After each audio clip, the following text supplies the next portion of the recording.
فقال رسول الله صلی الله علیه و آله لا تتمنوا الموت، آرزوی مرگ نکنید، دعا برای مرگ خودتون نکنید. اگر شما آدم خوبی هستید، وقتی انشالله چند سال دیگه جووناتون انشالله 60-70 سال دیگه زنده موندید، طبعا بر احسان خودتون خواهید افزود، کفه حسنات خودتون رو سنگین خواهید کرد.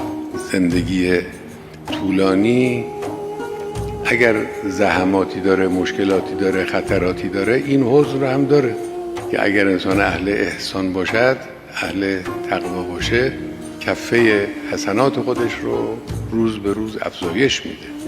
و انتکو مسیئا، آمدیم و شما گناهکاری، محسن نیستی، خب فتؤخر تستعتب، اجل تو رو عقب میاندازن تا تو عذرخواهی کنی.